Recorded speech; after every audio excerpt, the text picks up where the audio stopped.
They said, no, it was just a small thing. We are with you.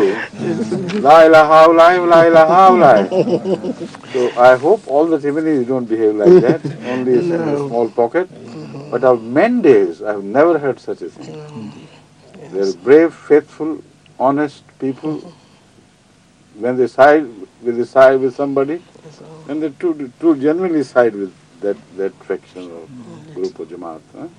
Yes, but the sad Is thing that is, right, my analysis of the Mendes character, or is it wrong? Tell me. No, it's Tell me if correct. I'm I wrong. think Mr. Actor, having been there, should Huh? Mr. Actor, who was there for a long time, knows Oh, he would that know, yes. you are quite true, that you are quite Do you think correct. that my assessment about the general characters of Timonis and Mendes is correct? It's quite correct. I mean, there are Timinis who are also very good. I know. But as we have said, the fraction, there is a fraction. Faction. Yeah, fraction of Timinis who will go up to the either side.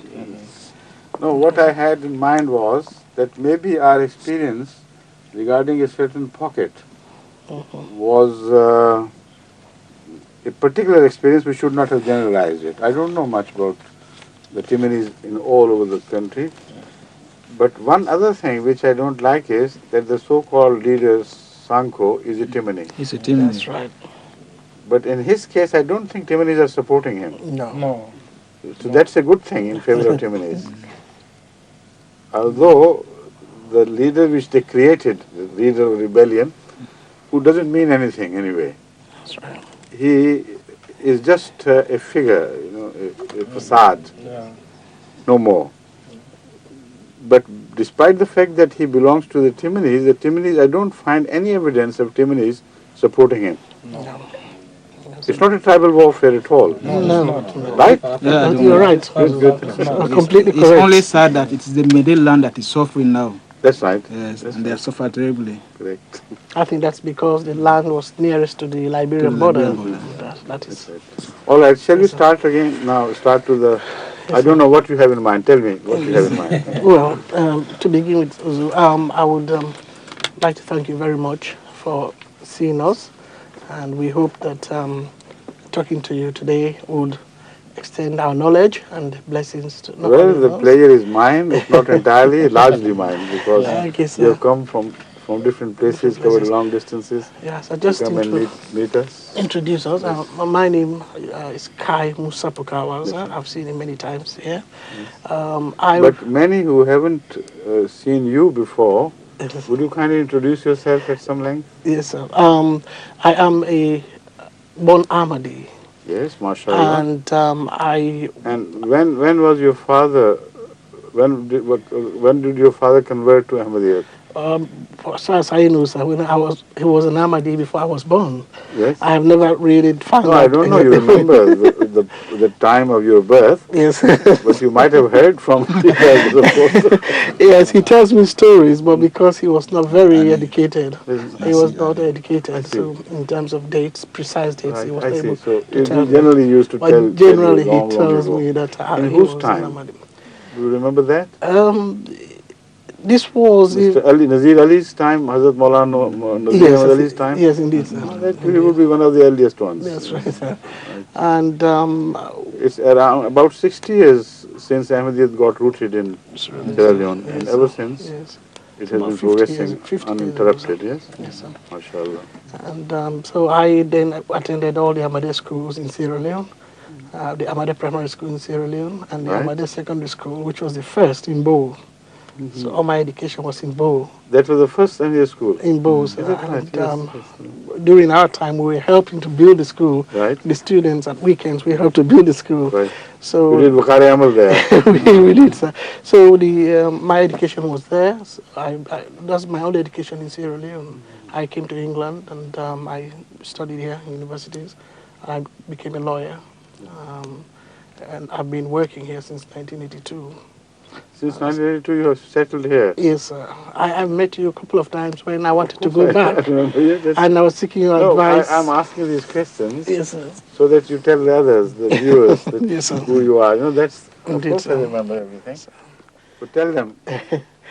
Yes, since 1982, I was working for the London Borough of Lambeth That's right. Yes. for about 8 years, and I sought your advice on a number of occasions whether to go back, and my parents, my family wanted me to go and join politics, and I sought your advice a number of occasions. And I'm now in private practice. I have my own practice. And it seems you followed the advice as well. Indeed, sir. And now you don't have to repent. I don't have any regrets. I always go to listen to your advice. And Next. my colleague is Mr. Would Mohammed. you introduce him or he would No, introduce no, let me himself? introduce myself. His name is My name is Mohammed Van de Bokare. I was converted by Mirza Hanif Ahmad, your brother. Yes, you used to be in his house. In the house as a Yes, housewife. you lived with him. You shared the same house with him, Yeah. while you were a student. Yes, sir. And he was very kind to you. very, and very kind. still you remember him with I such still love? remember him, yes, yes. I know that. I'm yes. Mr. Ella Mahmoud, who is now the current principal of the school. Yes, I know, Lutfur Rahman Mahmoud. Yes, yes. He was also there. They were together, both Mr. Hanif Ahmed and... No, it was after Mr. Mirza Hanif. He left, yes. Left So I resigned it by the time Correct. of Mr. Ella Mahmoud. Mhm. That was way back in 1964. So when I left the school, I came back there as a teacher. Right. I served under Mr. Akhtar as the senior boardroom master, as boss of the school. Before I came, I was the boardroom master and the finance secretary of the mission for the southern Excellent, region. So when I came here, I joined my brother. He has been helping me. I'm studying and working with him at the same time. But I found out that I'll be very useful in Syria and in the field of Islam. So why should I be wasting? So we met together with Mr. Akhtar to say that we should have a Serendex, so I can still be serving Islam even while here.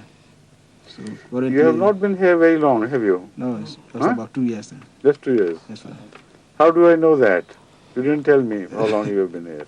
Okay, sorry about it. Sorry about it. You see, his pronunciation is so clear, one can immediately guess that he must have been here for a long time. And yours is still some, with some Sierra Leone influence on your pronunciation. So for those who have not trained ears to understand the Sierra Leone English, they may find it a bit difficult. Indeed. So in that case, it's better for you to speak, at a slow pace, slowly, word for word, because it's not just me. Of course, I understand. I know, but those who are listening to you and viewing you on television, they might find it a bit difficult if you speak at that pace. Okay. So currently, I'm the general secretary of the Serendex. Currently, you are the general secretary. That is what you mean. Yes. Good. Yes. I'm Dauda M. Sharif, born of an Ahmadi in Bauma. In Bauma. Bauma. Bauma. Oh, yes, I know Bauma. Yes. Bauma, that is very close to Bo. Of course. My father was late Sheriff Sanko. Sharif Sanko. Yeah, they were the first Ahmadis who signed in the hands of the first missionary, Nazir Ahmad, in Bauma. That's really, right. he was based at Bauma. They only moved to Bo later on. Correct. With late Alaji Rojas, late Saidu Bangura, and late Saidu Alpha Bangura. Sharif. Yeah. That's right, yes. So they were all together. Right. And they moved to Bo later. I attended school there, came to Bo. I also attended the Ahmadiyya Secondary School, and I went for teacher training. After teacher training, I taught in my primary school, Bo Ahmadiyya Primary School. I also taught in the secondary school under Pa Akhtar, who was very, very resourceful. He helped us to really understand the work as a teacher. Right. Then later, fortunately, I was recruited to serve in teacher training in the country, and I also served as research assistant at Jala University College. In which area? Research? Geography. Geography. Yeah. So I came.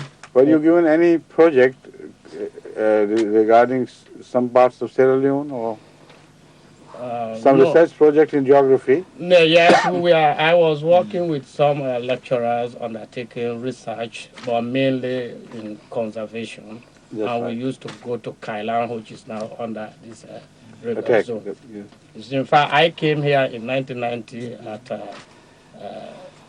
at University of. What are they doing to your diamonds? Well, sir, I was nothing.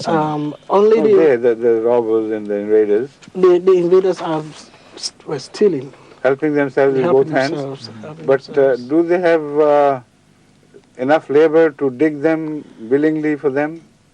Well, the people are forced to, they use people as forced labor. I know they're forced labor, but people have generally fled from those areas, haven't they? Indeed, indeed, so. So there will be very few people Very few. left for them to be But employed in this. those they capture, they bring them along with them and force them to. Now, your turn, please. Well, my name is... And you're all married, aren't you? No, I'm not. You're not. I'm not yet. So that is why, I asked this question. These three are, but you're not. I'm not yet. And you have 3 children? I have 2. 2. So, yeah. And you? I have one, so when Just I go, one? Just one. When I was going to No, get that's married, not, that's not proper. oh, For a in, family to have only one child so far. when I was going to get It's married, too little. What? when I was going to get married, you gave me a present Yes. for me and my wife. Yes, that's right. Maybe you remember. And I have dedicated all my Understand. children to the service of Ahmadiyya. Inshallah. The first one is called Tahir Ahmad. The second one is called Nasir Ahmad. Good. And your children? I have 5 children. One is in Form 5.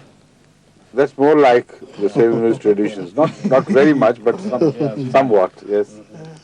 In Nigeria, they have, mashallah, Ahmadi families are having large number of children. They're raising, and they're very fond of, they're very proud of having large number of children. So much so that one Nigerian lady requested my wife when she went to Nigeria with me to ask me for prayer to have more children. In fact, what she said was, my wife understood was, she wanted to have children. So she thought that she had no children. So she pitied her and interceded on her behalf, asking me for prayer. And then she told me that she felt so sorry for her in the beginning.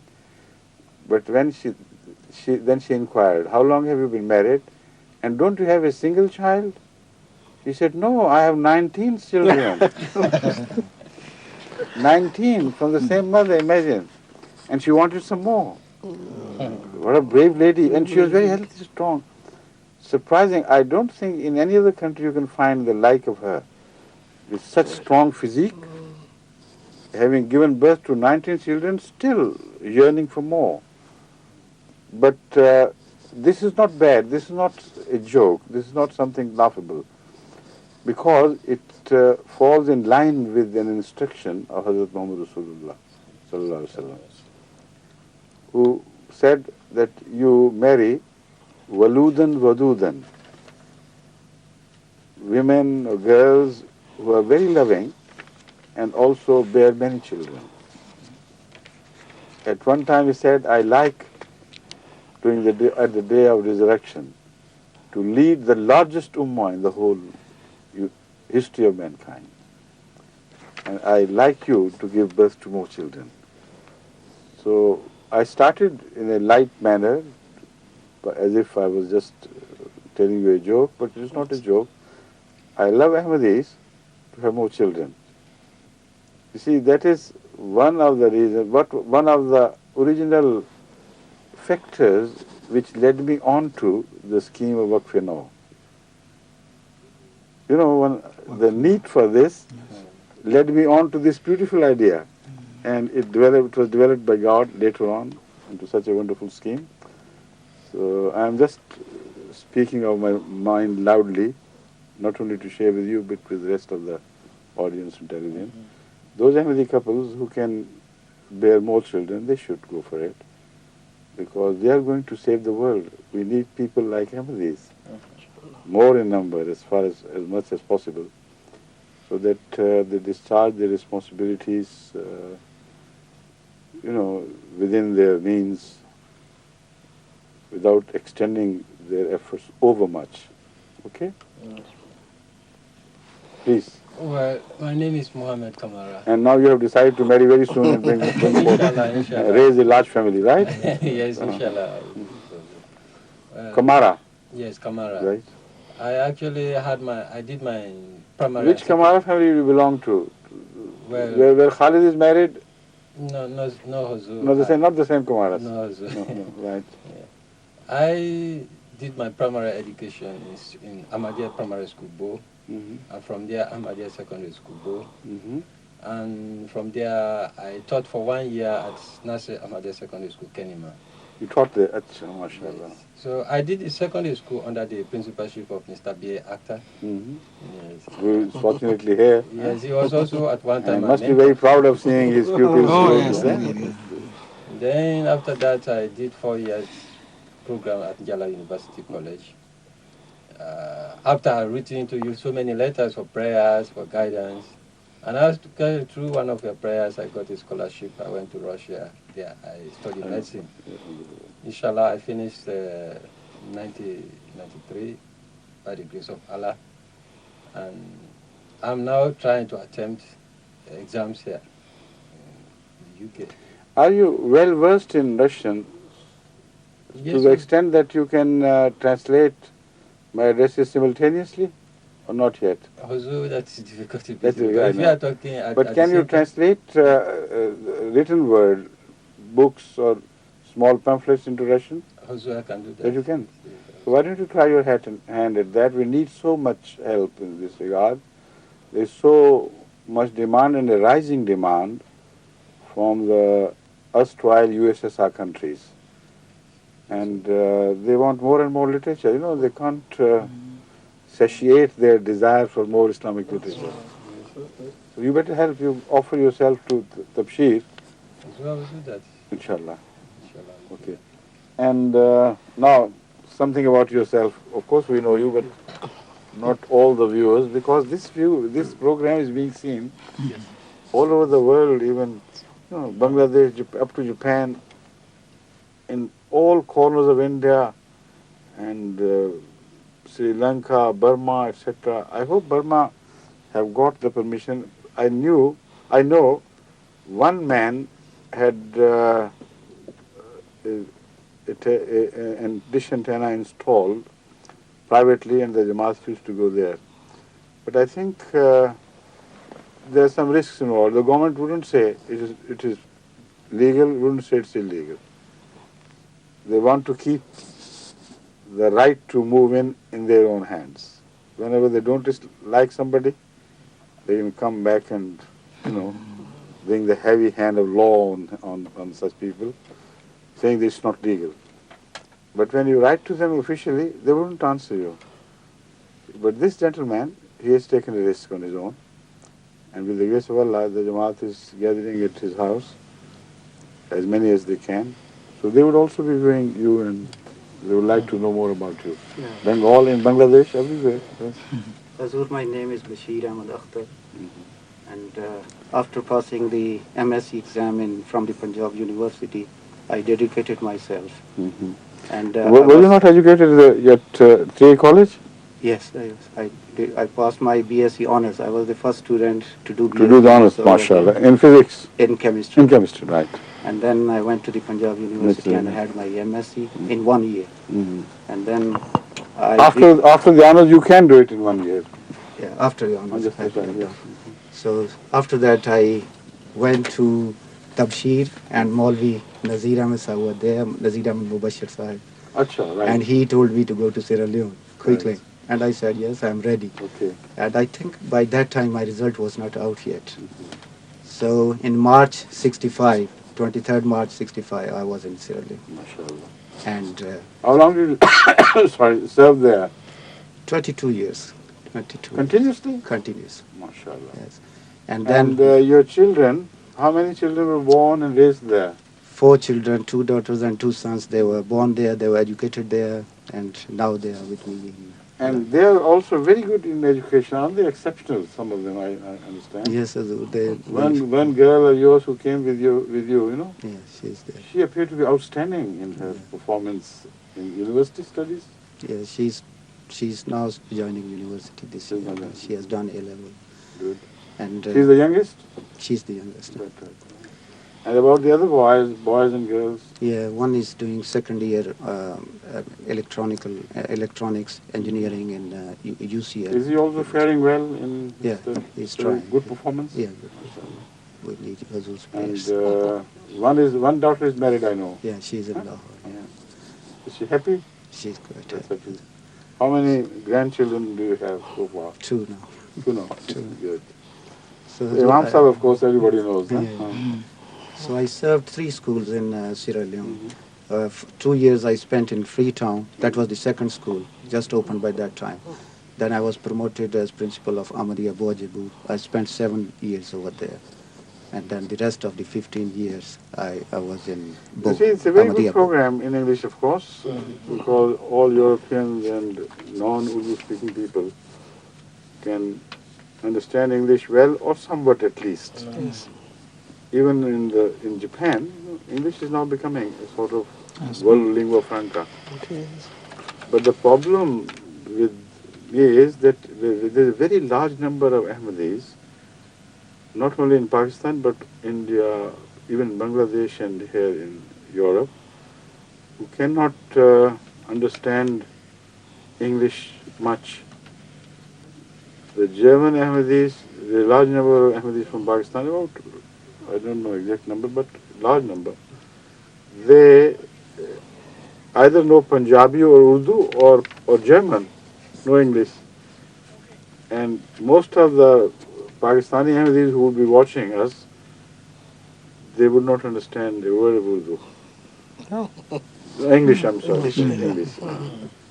Even the Punjabi speaking can understand what we are talking about in generalities if they don't understand all the things I say in Urdu, but in general they are with us. But in case of English, there are very few people, I think, except for in the cities. Even there, the standard of English is not very high nowadays in Pakistan. People write to me, although they are educated to the degree of having degrees, yet they say we find it a bit difficult to follow these programs. We enjoy Urdu programs much. So, if you don't mind, let me tell them a few words, speak to them in Urdu, a few words in Urdu, and tell them what's happening. Right? If they have already not got bored or dozed off, they may enjoy knowing what's happening here. But maybe this program is translated into Urdu as well. I remember having instructed that this program should be translated in Urdu channel, the second channel. Saeed Sahib? Yes. Is it right? Yes. Okay. So there's no problem. Then they can watch me on this and hear the translator on the other channel. Right? That's good. So anything else you would like to say? Well, Uzu, we generally wanted to share your vast knowledge in terms of some items, some questions that Please, as go ahead. Muslims had bothered us. We thought we can share this with you. You can enlighten us. I've got one or two questions, Please do it. time permitting. My first concern, Uzu, is about the idea of marriage. I haven't spent some time in this country. I find that the Western concept of marriage is one wife. Obviously, there's an Islamic concept that you can't marry more than one wife. Sorry. But I wanted to know where did the Christian concept that one should only marry one wife come from? Whether that's written or it's just made up in Now some that is a great mystery because as far as the Jewish literature is concerned, Old Testament, etc., and all the other literature, apocryphal literature, they mention the prophets having married even to the extent of 100 wives, And if not prophets, the kings, but also prophets are told to have married twice, more than once. Hazrat Abraham married his wife Sarah and then Hagar, Hajra, although she was previously a born woman, but after she came into marriage, she belonged to a royal family. She was a regular wife. According to the Bible, we know she became a regular wife. Again, Hazrat Yaqub had two wives and two bond women, as they call them. Again, obviously, according to that custom, they were considered as his wives. They gave birth to many children. So, as far as the history of Bible is concerned, we understand history with reference to the Bible, is concerned. We know most certainly that this was the Judaic practice, which was handed down to the Christians of the time of Jesus Christ. What we find in Jesus Christ is his personal example was that he does not seem to have married, not to our knowledge anyway. So the issue for the Christians is either to marry more or permit themselves to marry more than once, or not to marry at all. This halfway situation of not marrying more than once, but marrying all the same, has no authenticity. I have discussed this matter with some Jehovah's Witnesses who came to meet me, and they quoted some biblical passages attributed to Christ who said this and that. But they were just very small reflections on some situation. They cannot be taken seriously to be a very positive statement of Jesus Christ annulling the previous teaching and introducing a new one. That's what I'm talking about. In general terms, what we find is that Jesus said, I have not come to change or cancel an iota of the Torah or the book. So that means they have no authority to change the Jewish teachings of the Torah, which permitted people to marry more than once. Now, as far as the number 4 is concerned, they should not remain confined to, if they marry more than once, to the limit of 4, because it is the Islamic limit imposed, not the Judaic. So, as far as Jewish religion is concerned, that should be still the religion of Christians in ordinary life, in do's and do nots. And it is only St. Paul, he deviated from this tradition. But I'm surprised at the Christians who, knowing full well that St. Paul had never received any instruction from Jesus Christ, while James, the rightful successor of Jesus, and others who were brought up under his instruction, they continuously struggled against Paulian tendency to break away from Judaism. And they remained adamant till the end that we do follow the law of the Torah, and it is still binding on us. So as far as genuine authority after Jesus Christ is concerned, we can say with full confidence that they believed in the law of Torah to be still operative at that time. So then, in view of what I've said, the options for the Christians are simply twofold. Either to follow Torah and permit themselves to marry even 100 times if it's so like. Legally, not illegally as they're doing. And or to follow the holy example of Jesus Christ and follow the example of Catholic Church as far as their ministers and religious hierarchy is concerned. They don't marry. Following the example of Jesus, peace be upon him. So there is at least some consistency in their behavior. Although this consistency is only in application to religious office holders, the clergy, official clergy. But from that at least we understand that they believe what a true Christian should be, the ideal Christian should be. So if they do this, all of them, then what would happen? Almost entire America and Europe will be deprived of the second generation Christians forever, and third and fourth, So it is a teaching which, if practiced seriously and in all earnest, would bring the entire Christianity to an end after one generation.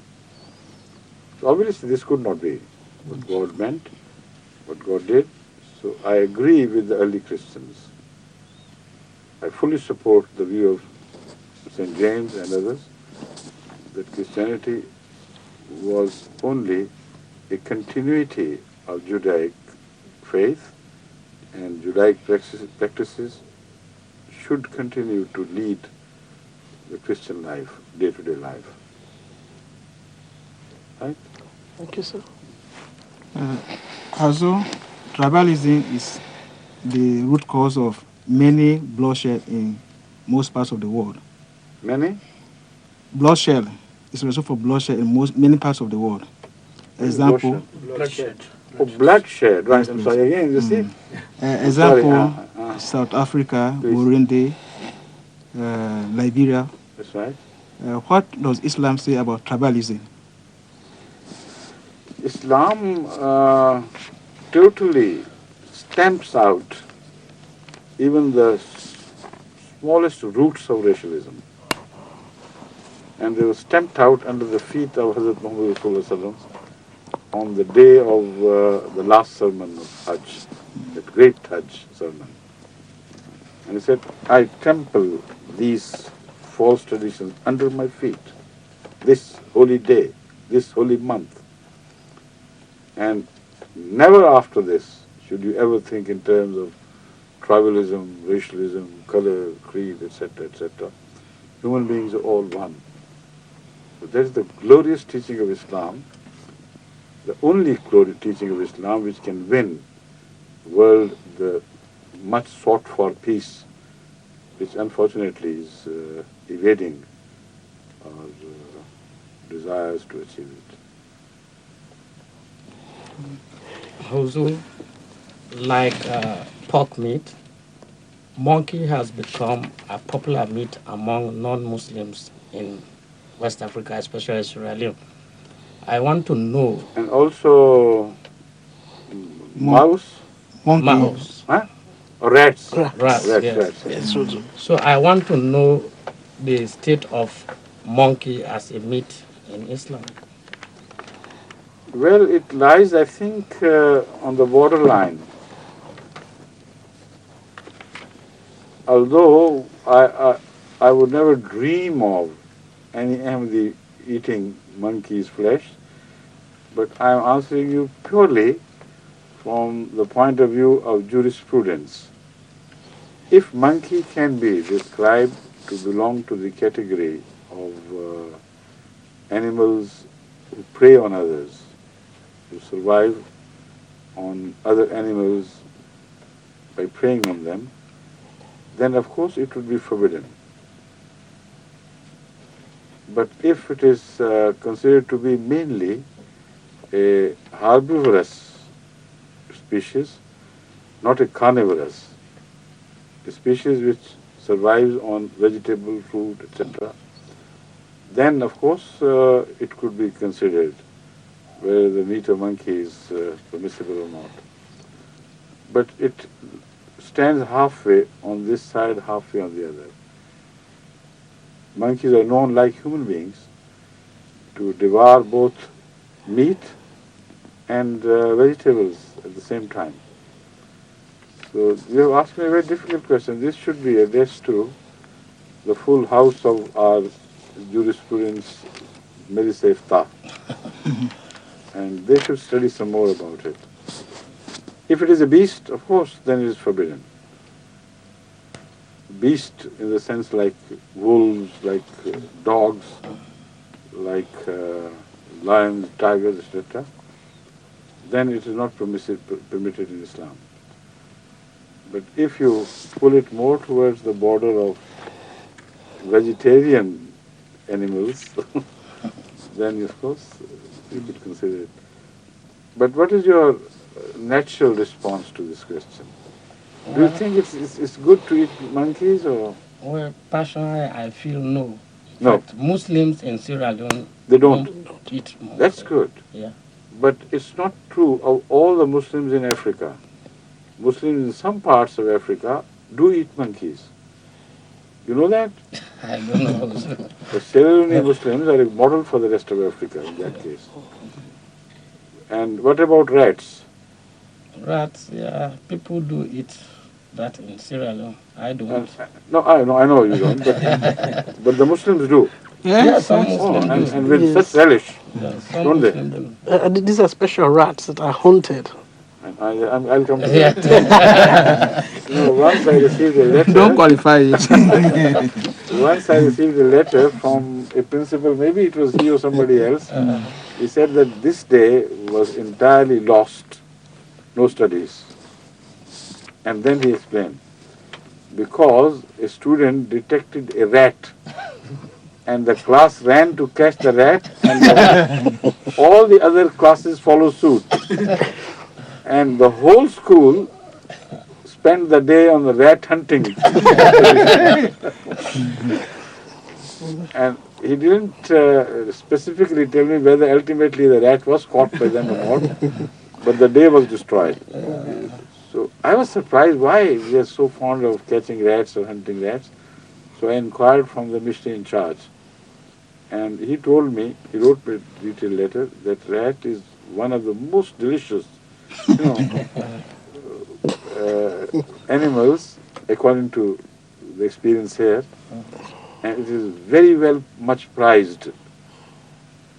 So I had yet to wait until I could see with my own eyes what was happening. So when I visited Ghana, I saw a place where they made tikkas. You know tikkas? Shish kebab. Kebabs, yes. And there were two shops, one on this side, one on the other. One shop was crowded by people, the long queue. And the other was just so. So there, the tikkas of ordinary meat were sold where the people were not much interested.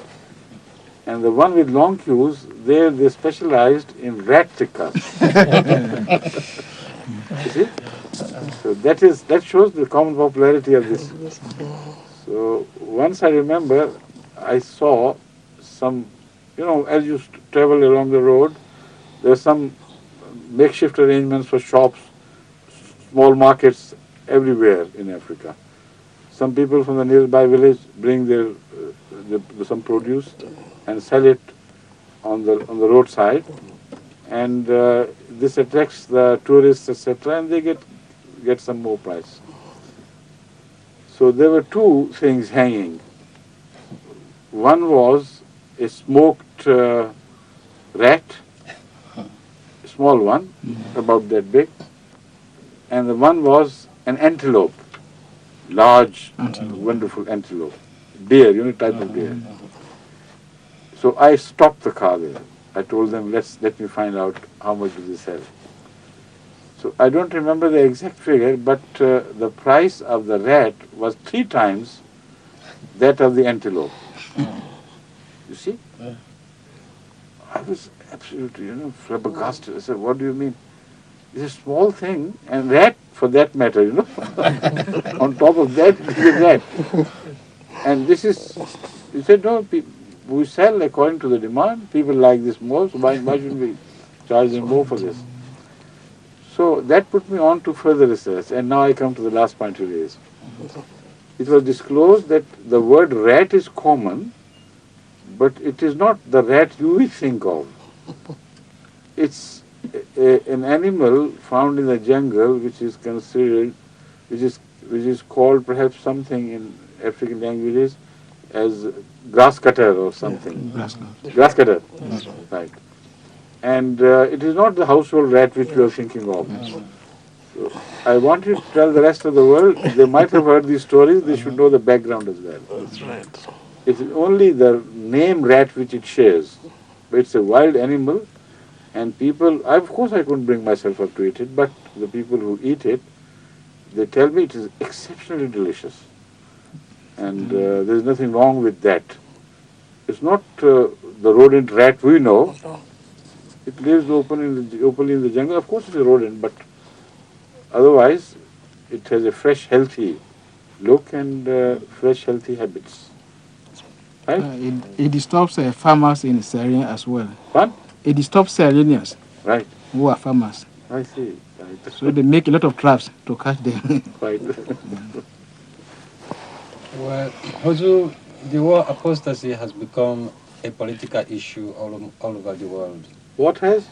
Apostasy, Apostasy. yeah. Right. And a lot of persecutions actually of Muslims, especially Ahmadis in Pakistan, for instance, are based on the fact that they are apostate or something like that. Now, was the question of apostasy ever dealt with at the time of the Holy Prophet Muhammad sallallahu alaihi wasallam, and how? We know that anybody was free to accept and relinquish Islam if so liked. I know one Bedouin or some guest from some different place from the desert, he came and accepted Islam readily and stayed the night there. And next morning he changed his mind.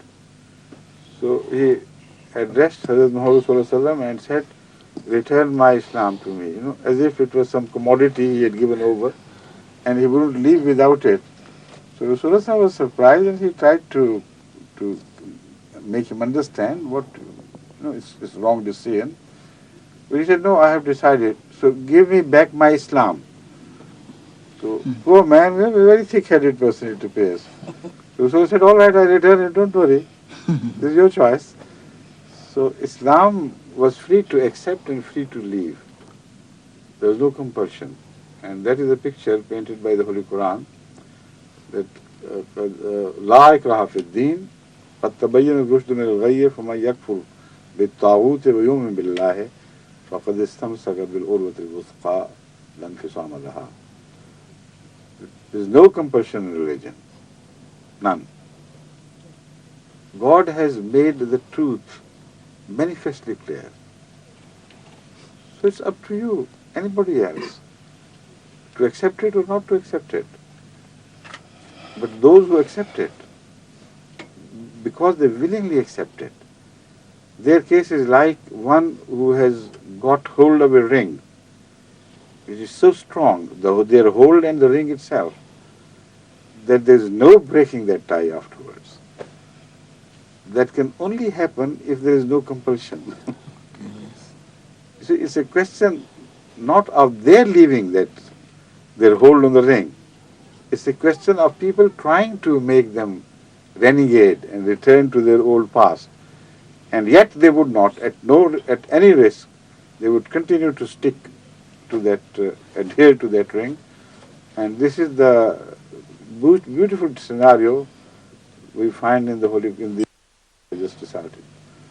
So Islam has no compulsion. That is the basic fundamental concept.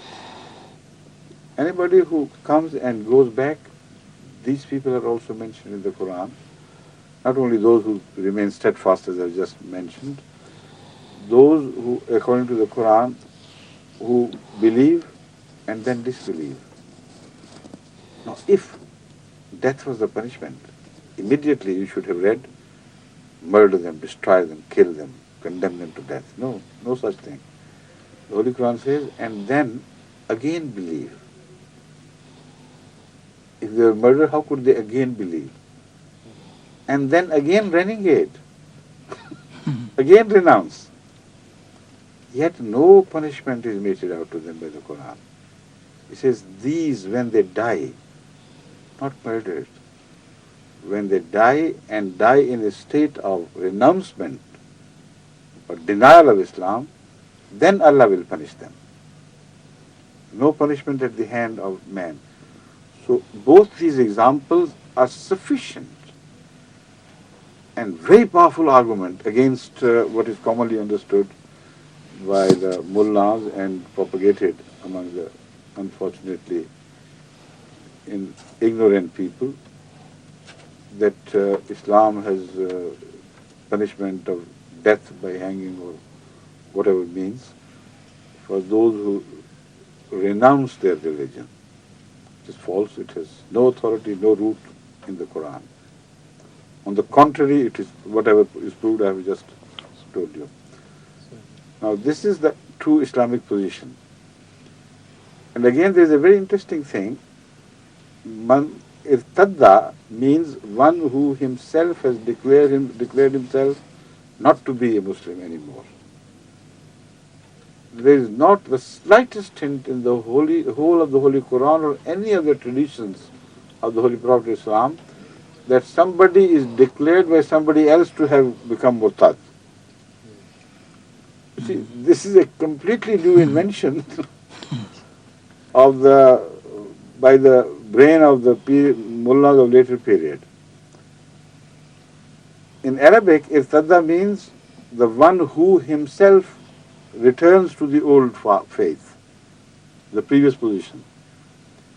Never will you find it mentioned that somebody who is made to leave, or who is by the Muslims, who is made to renounce Islam or declared to have renounced Islam. There is no such thing.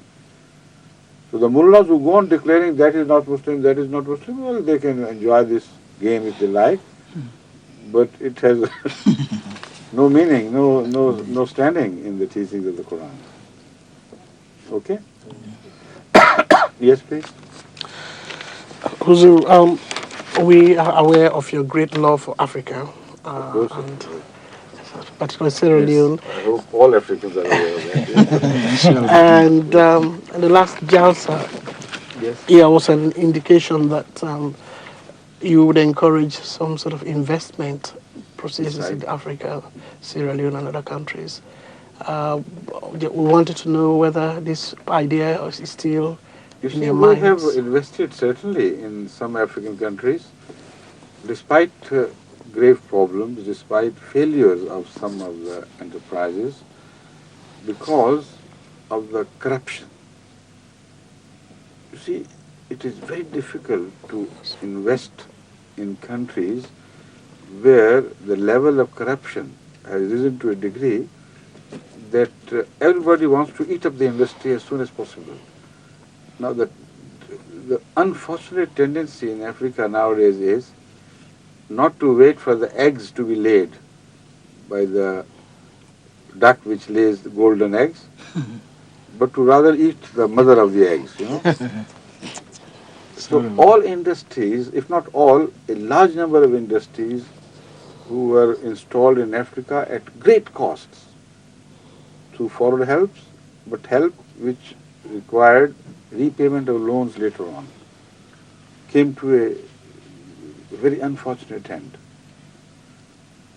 You see, I give you the example of a textile mill in Ghana, which was one of the most modern mills in the whole world, installed with the help and technical, not only financial, but technical help of Germans, who posted their officers, their mechanics, to make the Ghanaians understand how this factory should be run and everything. Every precaution was taken by the Germans to make it a success. But when I sent one of my representatives from Pakistan to study the situation of textile industry, he returned so disgusted. He said, "What a waste." He said, half of the machines have run out of order, and there is no repair going on, and the labor is in rebellion, no discipline, no management, and the Germans have just abandoned the whole plan and have left the country. And he said, he knows, he has been in this industry for the last 25, 30 years, or maybe more, I don't know, but about that much. He told me that there's a factory of that excellence is rare to see. And this was so because Ghana, of all the African countries, is fortunate to produce a quality of cotton which is fully matched, which fully matches the best Egyptian cotton and the best American cotton. Egyptian cotton and American cotton are supposed to be the best, very on the very top. And the textile made out of that stuff is excellent, of course, and it fetches the largest prices. So it is said that outside these two countries, Ghana is the one fortunate country whose quality of texture and the tensile qualities of the stuff of cotton is the very best in the world. But this is what happened. So we attempted not only once, twice, 3 times to help Ghana by installing of some factories, buy something and then bring it up to date. Nothing doing. So far we have done one thing. We have made a big project in Uganda, entirely right from zero to the finish. A project by Ahmadis from outside with the help of local Ahmadis from Ghana, Uganda. It's going to be a real good project, a very big one. Then we have, in Sierra Leone, we have bought, a industry which was by Kisi. By Kisi Dockyard. That's right, yes. And the prospects there are very, very good. Inshallah. But in Ghana, we have now started helping them by finding underneath water, reaching the subterranean water, because when drought comes to Ghana, then all the advantages of the last few years are totally wiped out and great disaster befalls the country. So we are experimenting on something which is very difficult, but we have got success now ultimately with the grace of Allah. To tell them how to install hand-driven pumps and to how to make the whole material, and we give them the know-how, etc. And the problem was that there was a large, thick, rocky layer which could not be penetrated previously. So all attempts by the government and other agencies had failed and were abandoned ultimately. But ours has succeeded with the grace of Allah, with prayer and with special blessing from Allah. So with the help of some government agencies who bring us heavy machinery to bore through the rock, we have installed successful hand pumps, which in future will be supported by small machines, power-driven machines, etc. And also we have, with the help of with the cooperation with some chiefs, we have also worked on some other project in Ghana. We have also installed this homeopathic hospital and homeopathic pharmaceutical industry. And other small attempts are continuously being made, both in Ghana and Sierra Leone and other countries. But the problem again remains the same. Wherever you can successfully install an industry, there are other problems which play a negative role in the success of that, which are not localized, which don't belong to that particular country either. They belong to a group of countries and their policies, etc. For instance, if you want to have a factory of toothpaste, now, toothpaste is a small thing, but it's all imported in the Gambia and other distant countries, Sierra Leone, everywhere it's imported. So I was disgusted. I said, we should go for making and producing toothpaste at least, the minimal requirement of the city life. They told me that if you do it, you'll waste the whole money. This was the opinion of the experts, local experts, non-MD experts. Don't go for it. I said, why? They said, because when you go for making your own industry, the Western countries who export toothpastes of all sorts, they would see to it that your industry fails. Because from the neighboring countries, they will,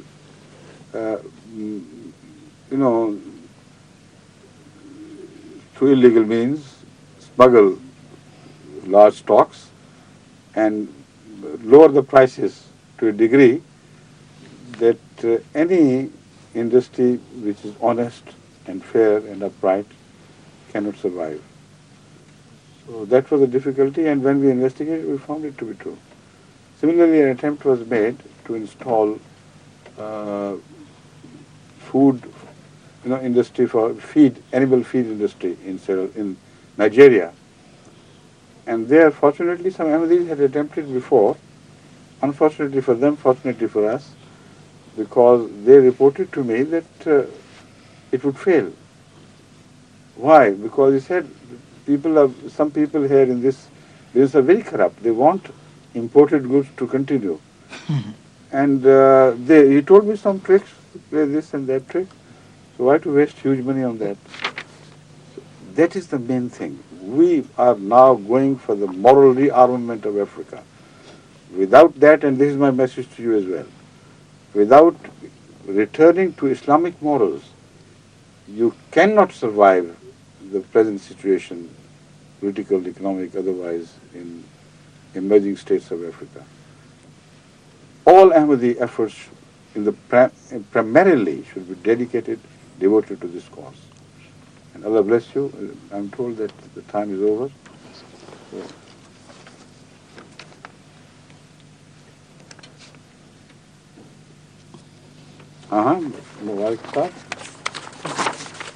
Oh, you have brought some cheese from Holland? And with all these flags? Yeah. Which flags? The British flag? Or? British. This is British. I know. This is Dutch. Italy. Where is Sierra Leone? We don't. Oh, no. You chose to present this to me while I was meeting the Sierra Leone, Yeah, I thought and you forgot. Huh? I thought Only one map which is most important today. Yeah. But anyway, That's MTA flag. that's all right. Still okay. I would like you to share this with me. Please.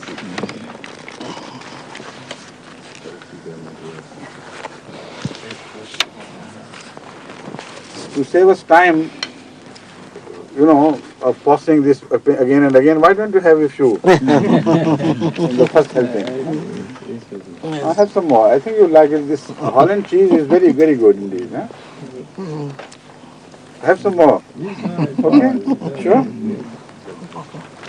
And what about you? I'll have German one. German one. Please. How do you like it? It's beautiful. Oh, it's nice. Very good. Sir. Good. We obviously the time is catching up on us. No, it is already caught. I don't know. It's not catching. We I'm just told that we are now on borrowed time. okay. I mean, all I wanted to ask, obviously, would be your visit to Sierra Leone was such a success. To West Africa was such a success.